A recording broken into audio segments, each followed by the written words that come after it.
Hello बच्चों, मैं शशि आप सबका स्वागत करता हूं शशि कैंपस पटना में। आज हम लोग केमिस्ट्री के बहुत ही महत्वपूर्ण टॉपिक पर डिस्कस करने वाले हैं। टॉपिक का नाम है रासायनिक अभिक्रिया, केमिकल रिएक्शन।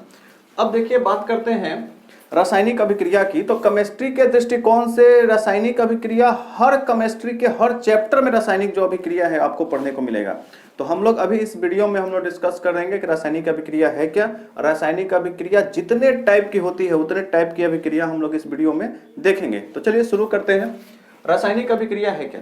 रासायनिक अभिक्रिया में कोई भी एक पदार्थ या एक से ज्यादा पदार्थ मिल करके कोई नया पदार्थ बना देता है, तो बना हुआ नया पदार्थ अपने पहले वाले जो पदार्थ है उससे गुण में भिन्न हो जाता है। तो इस जिस प्रक्रिया के द्वारा होता है उस प्रक्रिया को हम लोग रासायनिक अभिक्रिया कहते हैं।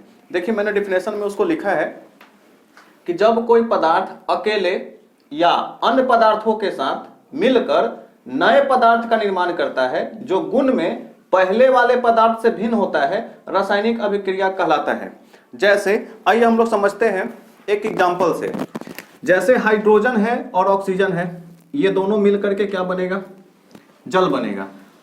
हाइड्रोजन भी एक तत्व है, ऑक्सीजन भी एक तत्व है, लेकिन जैसे ही जल बना तो ये यौगिक बन गया, ये यौगिक हो गया। अब आइए, हाइड्रोजन एक गैस है। हाइड्रोजन क्या है? गैस अवस्था में है। ऑक्सीजन भी क्या है? गैस है। लेकिन जल क्या है?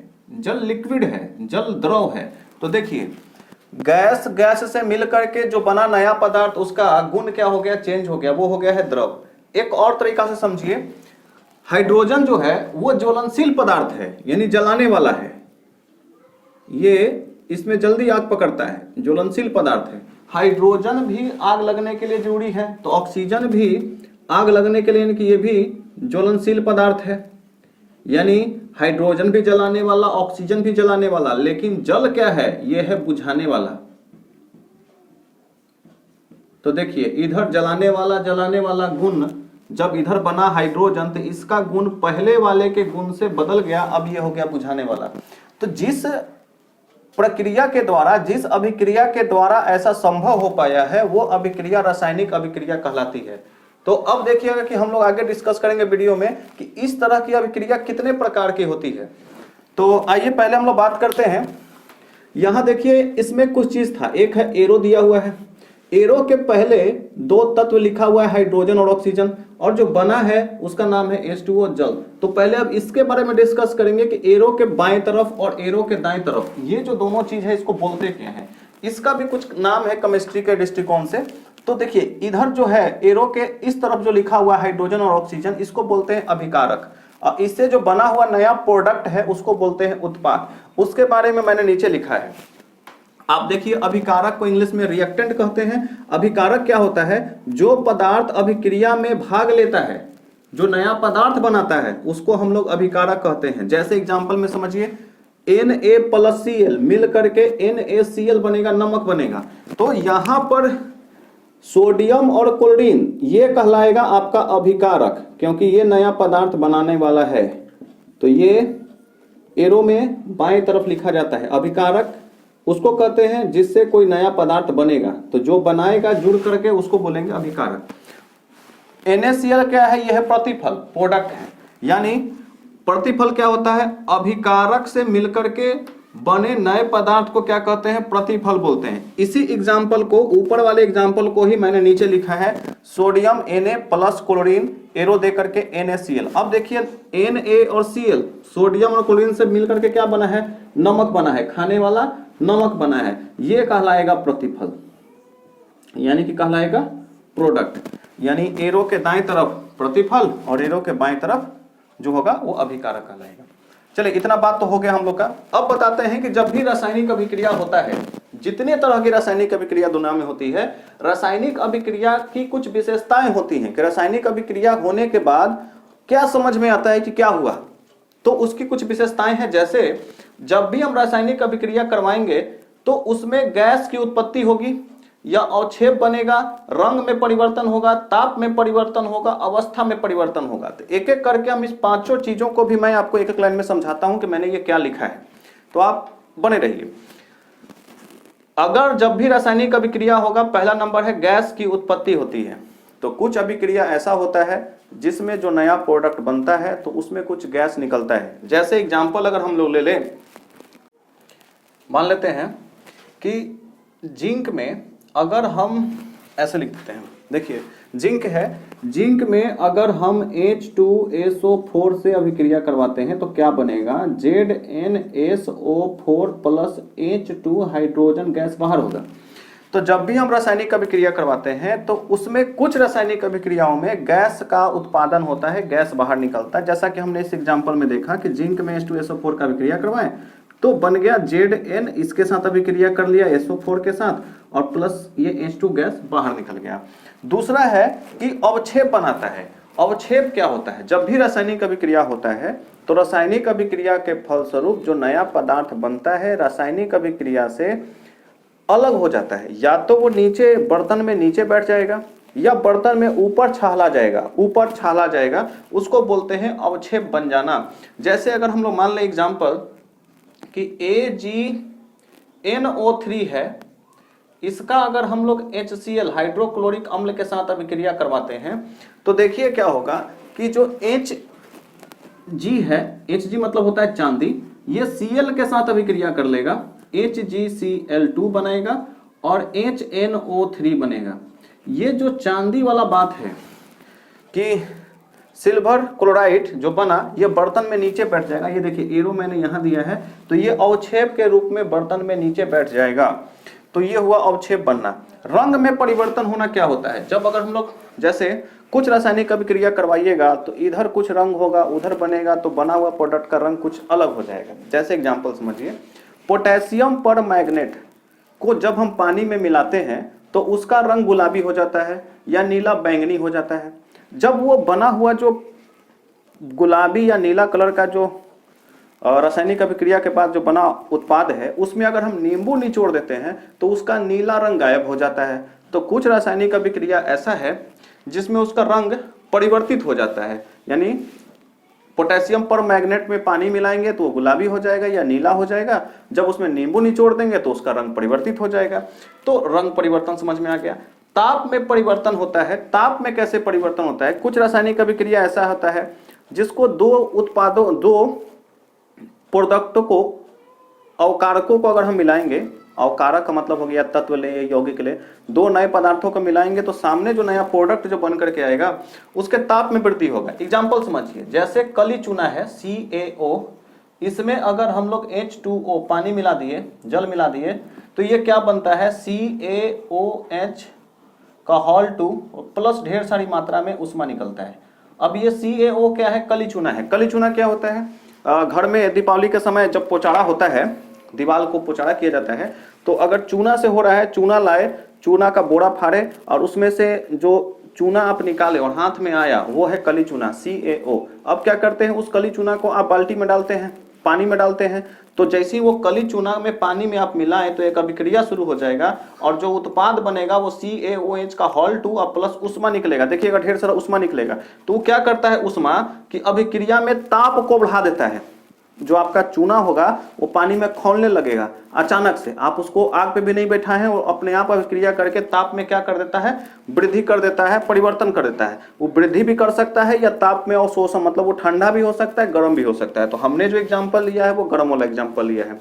पांचवा देखिए, पांचवा क्या करता है, अवस्था में परिवर्तन। अवस्था में परिवर्तन का मतलब हो गया, जैसे एक मोमबत्ती को जब हम लोग जलाते हैं तो उसमें रासायनिक अभिक्रिया होता है। रासायनिक अभिक्रिया के फलस्वरूप जो मोम है वो लिक्विड में, द्रव में बदलता है और मोमबत्ती धीरे धीरे धीरे धीरे धीरे धीरे छोटा हो जाता है। तो हो गया कि उसकी अवस्था में परिवर्तन हो गया। मोमबत्ती पहले बड़ा है, उसमें आग लगा दिए, अब वो छोटा हो गया, तो हो गया उसकी अवस्था में भी परिवर्तन। तो हमने ये देखा कि रासायनिक अभिक्रिया जब होता है तो रासायनिक अभिक्रिया की 5 ऐसी विशेषताएं हैं जो आम जीवन में हमको देखने को मिलता है। तो दुनिया में जितनी तरह की अभिक्रियाएं हैं उसमें से इस 5 में से कोई ना कोई एक घटना अवश्य घटता है। अब बात करते हैं रासायनिक अभिक्रिया कितने प्रकार का होता है। तो रासायनिक अभिक्रिया बहुत सारे प्रकार का होता है। जो मुख्य अभिक्रिया है जिसका उपयोग हमारी परीक्षाओं में है उसका मैंने यहाँ पर जिक्र एक एक करके किया है। तो जो सबसे पहला अभिक्रिया है उसको बोलते हैं संयोजन अभिक्रिया या संश्लेषण अभिक्रिया। संयोजन का मतलब क्या होता है, मिल जाना, संयोग करना। दो गो, तीन गो एक साथ मिल करके जो अभिक्रिया करेगा उसको हम लोग संयोजन अभिक्रिया कहते हैं। एग्जाम्पल मैंने उसका डिफिनेशन लिखा है, वह अभिक्रिया जिसमें दो या दो से अधिक पदार्थ संयोग करके नए पदार्थ का निर्माण करते हैं, तो बने नए पदार्थ का गुण मूल पदार्थ के गुण से बिल्कुल भिन्न होता है, संयोजन अभिक्रिया कहलाता है। जैसे अभी मैंने जो यहाँ हाइड्रोजन और ऑक्सीजन का अभिक्रिया का एग्जाम्पल लिया था, सेम मैंने वहां लिया है, हाइड्रोजन है, ऑक्सीजन है, ये मिलकर के क्या बना, जल बना। मतलब इधर गैस है, ये गैस है और जल हमारा द्रव अवस्था में बना। तो परिवर्तन में क्या हो गया कि इसका गुण बिल्कुल इससे भिन्न हो गया। वहीं अगर ये गैस है, ऑक्सीजन भी गैस है, लेकिन जल क्या है, वो लिक्विड है, द्रव अवस्था में है। तो इधर गैस है, उधर हमारा द्रव बन गया, तो गुण में बिल्कुल जो जल है भिन्न हो गया। अब संयोजन अभिक्रिया जो है वो तीन तरीके से घट सकती है। पहला तरीका है दो तत्वों के बीच में संयोजन अभिक्रिया होगा, मतलब कि तत्व का और तत्व का अभिक्रिया होगा तो यौगिक बनेगा। ये देखिए, हाइड्रोजन तत्व है, ऑक्सीजन भी तत्व है, जब ये बनेगा तो H2O यौगिक बनेगा। तो दो तत्वों के बीच में अभिक्रिया होगा, कार्बन और ऑक्सीजन ये भी दो तत्व है, तो दो तत्वों के बीच में अभिक्रिया होगा, CO2 बनेगा, यौगिक बनेगा। तो पहला मैंने बता दिया कि दो तत्वों के बीच में। अब तत्व और यौगिक के बीच में संयोजन अभिक्रिया होता है। देखिए ये तत्व है, नीचे वाला यौगिक लिखे हैं, और इससे जो बनेगा वो भी यौगिक बनेगा। मतलब कि जब भी एक तत्व हो और उसमें एक यौगिक दोनों मिलकर अभिक्रिया कर रहा है तो भी यौगिक का निर्माण होगा। ऑक्सीजन एक तत्व है, CO2 यौगिक है, क्योंकि इसमें कार्बन और ऑक्सीजन दो तत्व मिला हुआ है, तो दो तत्वों का मिला हुआ है तो ये यौगिक है। तो हमने जो अभिक्रिया करवाया है ऑक्सीजन का कार्बन डाइऑक्साइड का, तो CO3 कार्बोनेट बना है। नीचे एक और एग्जांपल है, ऑक्सीजन को हमने SO4 के साथ अभिक्रिया करवाया है, तो SO2 के साथ अभिक्रिया करवाया है तो SO4 बना है। यानी तत्व और यौगिक का अभिक्रिया होगा तो इधर यौगिक बनेगा। तीसरा जो और महत्वपूर्ण है कि जब यौगिक और यौगिक के बीच में संयोजन अभिक्रिया होता है, मतलब जो पहला प्रोडक्ट है CaO ये भी एक यौगिक है, और H2O जल ये भी एक यौगिक है। तो जब यौगिक और यौगिक का संयोजन अभिक्रिया होगा तो बना हुआ जो प्रोडक्ट है वो भी एक यौगिक प्राप्त होगा। जैसे CaO कली चूना ये भी एक यौगिक है, H2O जल ये भी एक यौगिक है। तो दो यौगिक जब आपस में मिलता है तो भी एक बड़ा यौगिक का निर्माण करता है, CaOH2 ये भी एक यौगिक है। उसी तरह से CaOH, अब ये वाला जो है मैंने इसको यौगिक है, इसको यहाँ लिया प्लस CO2 के साथ इसकी अभिक्रिया करवा दी तो CaCO3 बन गया, यानी कैल्शियम कार्बोनेट बना, जो कि ये भी एक यौगिक है।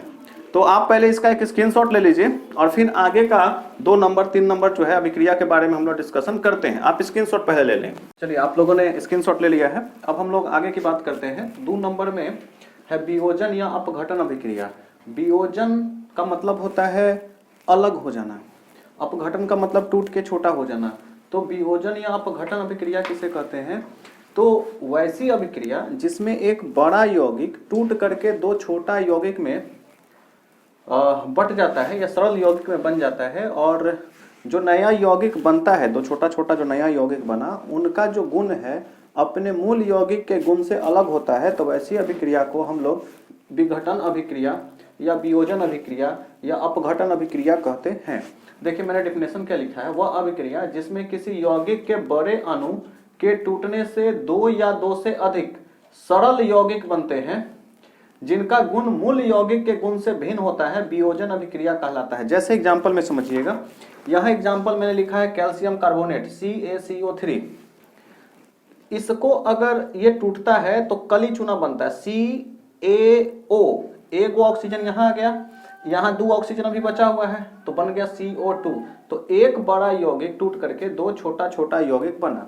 अब देखिए गुण की बात करते हैं, तो कैल्शियम कार्बोनेट का गुण CaO के गुण से अलग होता है, CO2 के गुण से अलग होता है। कैल्शियम कार्बोनेट क्या चीज का बना होता है? कैल्शियम कार्बोनेट देखिए अंडा का जो ऊपर का व्हाइट वाला आवरण होता है वो कैल्शियम कार्बोनेट का बना होता है, जबकि CaO ये कली चूना है, कली चूना जिसका उपयोग पोचाड़ा करने के लिए पानी में डाल करके किया जाता है। CO2 कार्बन डाइऑक्साइड गैस है, तो इसका ये अलग यौगिक है, इससे दो सरल यौगिक का निर्माण हुआ। उसी तरह से KClO3 है, इससे KCl और ऑक्सीजन अलग हो गया, तो ये यौगिक बड़ा यौगिक है, इसे टूट करके दो छोटा यौगिक बना। तो बड़ा यौगिक का टूट करके दो छोटा यौगिक बन जाना ही अपघटन अभिक्रिया कहलाता है।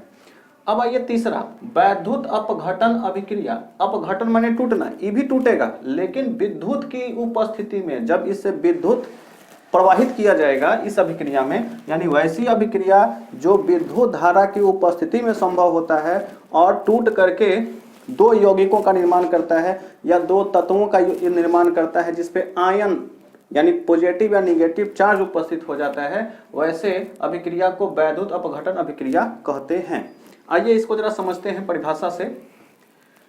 इस अभिक्रिया में विद्युत धारा प्रवाहित करने पर धातुएं कैथोड पर और गैस एनोड पर होती हैं, वैद्युत अपघटन अभिक्रिया कहलाता है। तो जब भी देखिए कि अगर हम लोग समझिएगा, वैद्युत अपघटन अभिक्रिया में क्या होता है कि अगर कोई बर्तन है और बर्तन में दो छड़ होता है, एक कैथोड का छड़ जिसपे पॉजिटिव चार्ज होता है, एक एनोड का छड़ जिसपे नेगेटिव चार्ज होता है।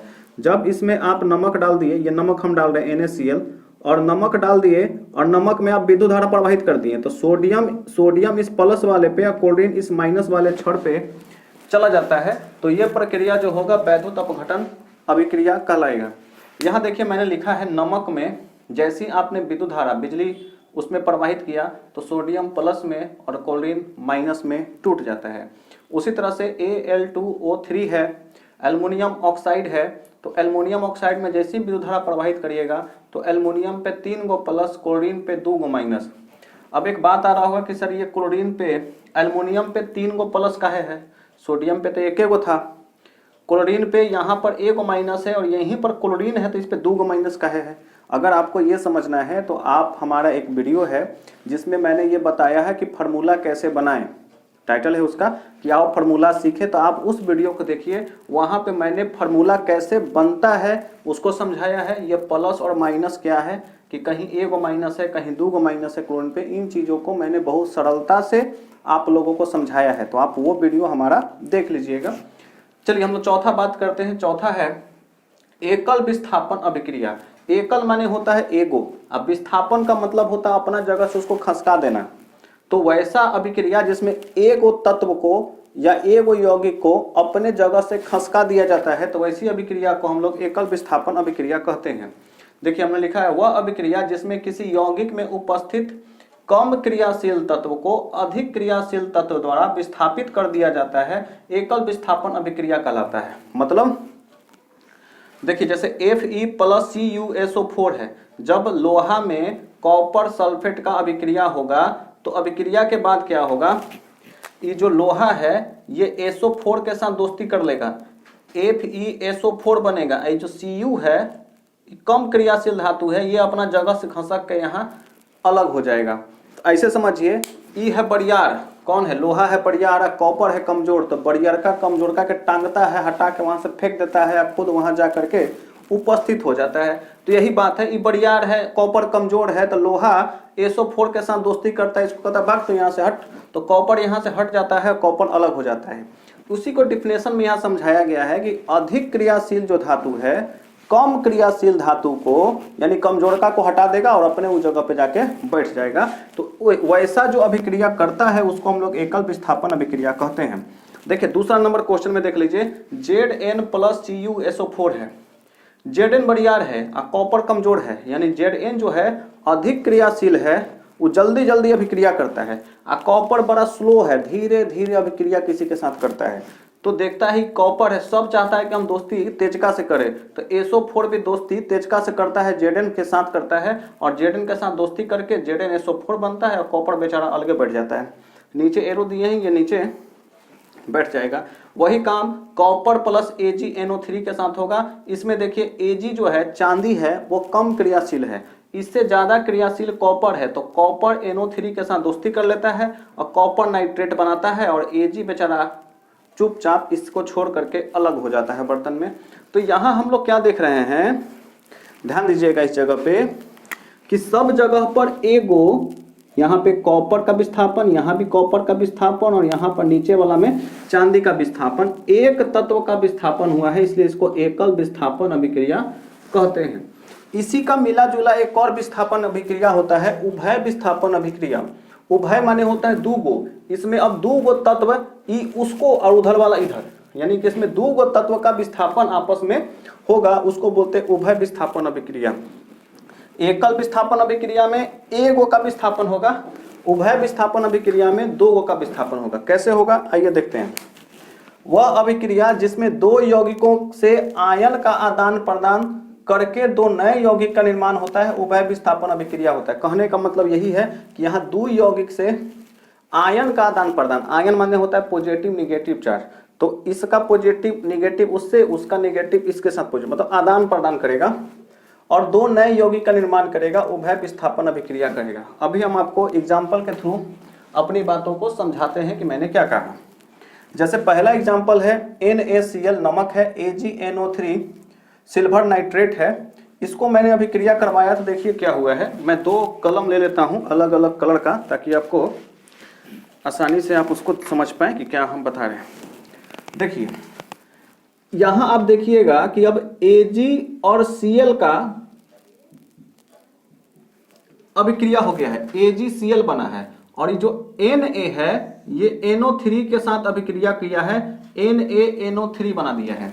देखिए ऐसा क्यों हुआ होगा, हम लोग पता है कि क्लोरीन में माइनस होता है, Ag में प्लस होता है, तो Ag में प्लस होता है, क्लोरीन में माइनस होता है, तो प्लस माइनस के साथ जाके सटेगा। Na में प्लस होता है, NO3 में माइनस होता है, तो Na के ऊपर प्लस है, यानी Na के ऊपर आयन जो है वो प्लस है, NO3 के पास माइनस है, तो प्लस माइनस एक के साथ चिपकेगा, ये सट जाएगा। Cl में माइनस है, Ag में प्लस है, अभी दोनों प्लस माइनस एक के साथ सट जाएगा। तो हम लोग क्या देख रहे हैं, हम लोग ये देख रहे हैं कि यहाँ पे दो का विस्थापन हुआ, Ag चला आया है Cl के साथ, Ag चला आया है Cl के साथ, और Na आ गया है NO3 के साथ। तो Ag भी रास्ता बदला है, Na भी अपना जगह बदला है, तो दो का विस्थापन हुआ है, इसीलिए इसको बोलते हैं उभय विस्थापन अभिक्रिया। दूसरा एग्जाम्पल देखिए और थोड़ा क्लियर होगा। Ba पे प्लस का चिन्ह होता है, क्लोरीन पे माइनस का, Na पे प्लस का होता है, SO4 पे माइनस का होता है। अगर ये चीज आपको समझना है तो हम जिस वीडियो का बात बोल रहे हैं कि एक वीडियो मैंने बनाया है जिसमें आओ फार्मूला कैसे बनाएं, फार्मूला कैसे बनता है, उसका वीडियो मैंने बनाया है, आप उस वीडियो को देख लीजिएगा, आपको जीवन भर के लिए फार्मूला बनाना आ जाएगा। आप देखिए अब जैसा कि बात है Na पे प्लस है, Cl पे माइनस है, तो क्या करता है Cl Bl को छोड़ करके Na के साथ आ जाता है और NaCl बना देता है। उसी तरह से ये क्या करता है, Ba प्लस है, SO4 में है, तो Ba इसके साथ दोस्ती कर लेता है, SO4 के साथ दोस्ती कर लेता है, और Ba SO4 बनाता है, NaCl बनाता है, यानी आयन का आदान प्रदान होता है। इसका प्लस दूसरे वाले यौगिक के माइनस के साथ, दूसरा वाला का प्लस पहले वाले यौगिक के माइनस के साथ एक साथ बंधन बना लेता है, जुड़ जाता है, दोस्ती कर लेता है, तो उस तरीका से दो नए नए यौगिकों का निर्माण हो जाता है, उसी को हम लोग उभय विस्थापन अभिक्रिया कहते हैं। सेम तीसरा में भी वही चीज है। ये जो है आपका फेरस सल्फेट है, सल्फाइड है, इसमें देखिए क्या करेगा, Fe जो है वो SO4 के साथ दोस्ती कर लिया, और S जो है ये H2 के साथ दोस्ती कर लिया है, तो FeSO4 बना है, IH2S बना है। तो आपको ये बातें समझ में आई होंगी। छठा देखिए, छठा क्या है, अवक्षेपण अभिक्रिया। अवक्षेपण का मतलब होता है अवक्षेप के रूप में अभिक्रिया से अलग हो जाना। या तो मान लीजिए कि बर्तन में अभिक्रिया हुआ है, बर्तन मतलब हम जब भी बर्तन बोले उसका शेष से मतलब कांच का बर्तन होना चाहिए, ऐसा नहीं कि अल्मुनिया लोहा का बर्तन लेके अभिक्रिया करवाइएगा तो अर्थ का अनर्थ हो जाएगा। बनाने जाइएगा कुछ और उसमें लोहा पहले से उपलब्ध है या कॉपर पहले से उपलब्ध है तो अभिक्रिया हो जाएगा। तो जब भी बर्तन लेना है तो वो कैसा लेना है, कांच का बर्तन लेना है, जो कि लैब में देखिएगा परख नली कांच का होता है, कांच का, और वैसे अभिक्रिया होता है। तो हम बर्तन जब भी बोल रहे हैं तो इस सेंस में बोल रहे हैं कि वो कांच का बर्तन है। तो अब देखिएगा अवक्षेप अभिक्रिया क्या है, वह अभिक्रिया जिसमें प्रतिफल ठोस के रूप में विलयन से अलग हो जाता है, अवक्षेपण अभिक्रिया कहलाता है। यानी कि जो भी अभिक्रिया होगा, ये अभिक्रिया के बाद जो ठोस बनेगा वो हमारे विलयन से अलग हो जाएगा। विलयन मतलब जो हम लोग घोड़ करके बनाएंगे तो उसमें जो विलयन बनेगा या तो वो ठोस के रूप में नीचे बैठ जाएगा या ऊपर छहलाएगा, दुए काम होगा।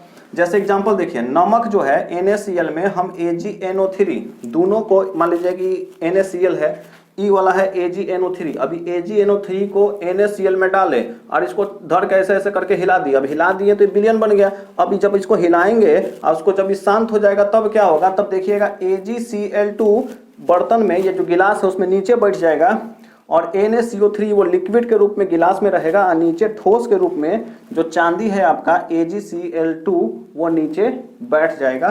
तो नीचे इसमें बैठ गया है तो अवक्षेपण अभिक्रिया होगा, या ऊपर छहला जाएगा वो भी अवक्षेपण अभिक्रिया होगा। तो इसमें देखिएगा हमने यहाँ एरो दिया है कि बर्तन में नीचे बैठ जाएगा, यह है अवक्षेपण अभिक्रिया।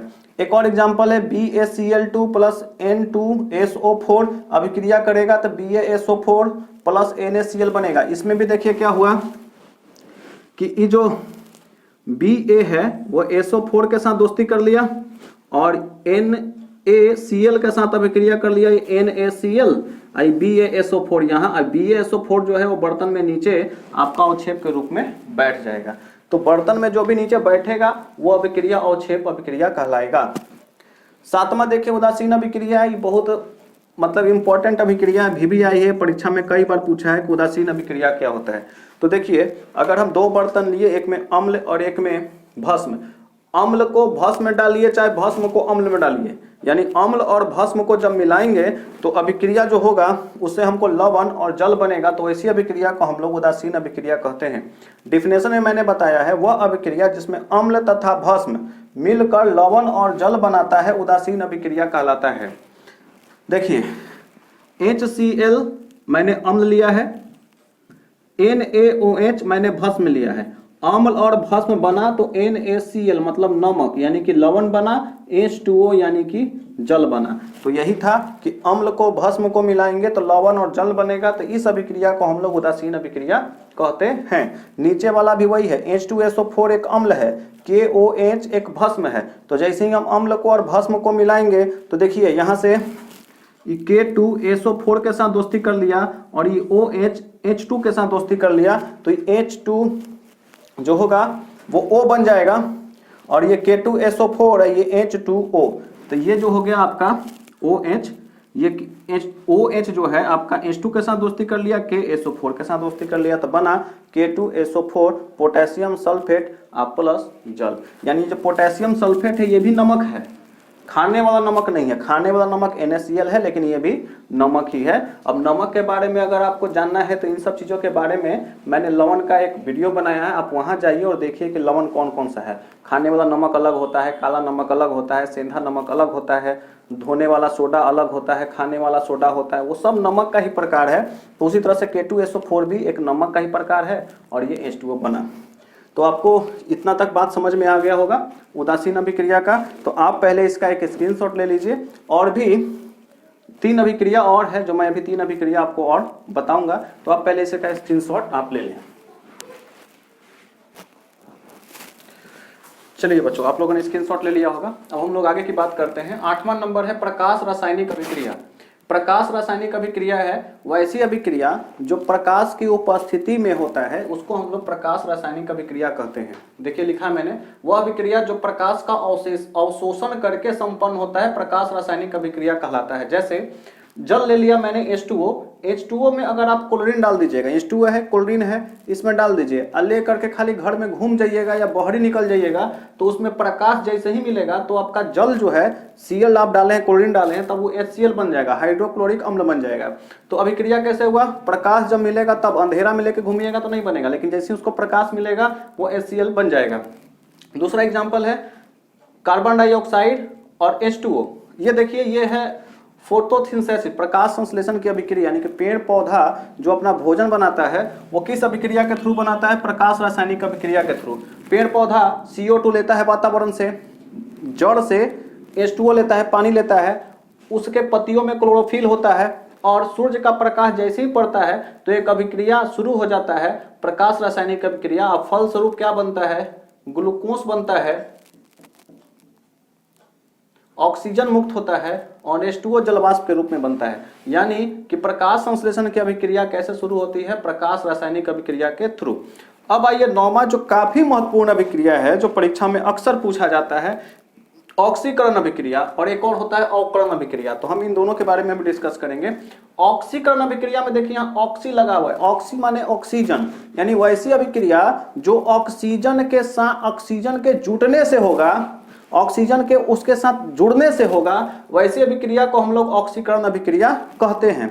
साथ ही साथ इसमें एक और चीज होता है, या तो ऑक्सीजन जुड़ेगा किसी तत्व या यौगिक के साथ तो ऑक्सीकरण अभिक्रिया होगा, या किसी यौगिक में पहले से हाइड्रोजन है, हाइड्रोजन उस यौगिक को छोड़ करके बाहर निकलेगा तो भी ऑक्सीकरण अभिक्रिया होगा। ध्यान दीजिएगा, ऑक्सीजन जुटेगा तो ऑक्सीकरण अभिक्रिया होगा, और हाइड्रोजन वहां से हटेगा तो भी ऑक्सीकरण अभिक्रिया होगा।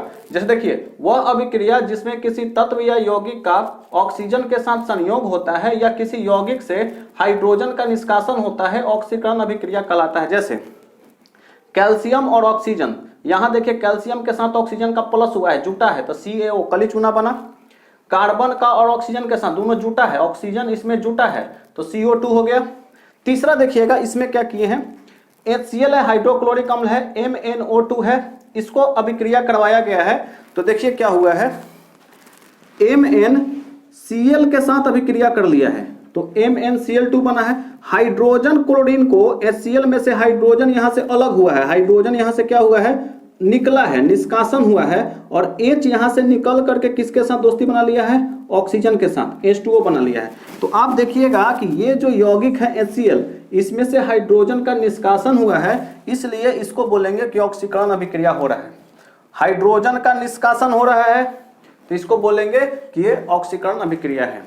अब आइए 10वां, अवकरण अभिक्रिया। ठीक इसका उल्टा, अवकरण अभिक्रिया में क्या होता है कि इसमें किसी तत्व या यौगिक के साथ हाइड्रोजन जुड़ता है या किसी यौगिक के साथ ऑक्सीजन निष्कासित होता है, बाहर निकलता है, उसको अवकरण अभिक्रिया कहते हैं। देखिए, वह अभिक्रिया जिसमें किसी तत्व या यौगिक का हाइड्रोजन के साथ संयोग होता है, जुड़ाव होता है, या किसी यौगिक से ऑक्सीजन बाहर निकलता है, निष्कासन होता है, तो ऐसी अभिक्रिया को अवकरण अभिक्रिया कहते हैं, रिएक्शन कहते हैं। जैसे देखिए, हाइड्रोजन और क्लोरीन, इसमें हाइड्रोजन क्या हो रहा है, जुड़ रहा है क्लोरीन के साथ तो HCl बन गया। इसमें देखिएगा CuOH2 में क्या हुआ कि Cu जो है, यहां देखिए ये जो ऑक्सीजन है वो क्या हुआ है, यहां से निकल रहा है, ऑक्सीजन निकल रहा है, निष्कासन हो रहा है, और ऑक्सीजन के साथ जाके दोस्ती कर लिया। कॉपर बेचारा चुपचाप यही रह गया, बैठा रह गया है। यानी क्या, इसमें क्या हुआ कि ऑक्सीजन यौगिक जो है CuO, यहां से ऑक्सीजन बाहर निकला है तो निष्कासन हुआ है, इसलिए इसको बोलते हैं अवकरण अभिक्रिया। एक और लास्ट अभिक्रिया है जिसको बोलते हैं रेडॉक्स अभिक्रिया। आप इसको 11 भी कह सकते हैं कि 11 नंबर है। रेडॉक्स अभिक्रिया क्या होता है, वैसी अभिक्रिया जिसमें ऑक्सीकरण और अवकरण दोनों अभिक्रिया साथे साथे होता है तो वैसी अभिक्रिया को रेडॉक्स अभिक्रिया कहते हैं। जैसे में देखिए, भोजन का पचना, जब भोजन पचता है हमारे शरीर के अंदर तो ऑक्सीजन का संयोग भी होता है, हाइड्रोजन का निष्कासन भी होता है, हाइड्रोजन का संयोग भी होता है और ऑक्सीजन का निष्कासन भी होता है। तो हमारे भोजन के पचने में ऑक्सीकरण और अवकरण अभिक्रिया दोनों साथ साथ चलता है, तो भोजन का पचना एक रेडॉक्स अभिक्रिया है।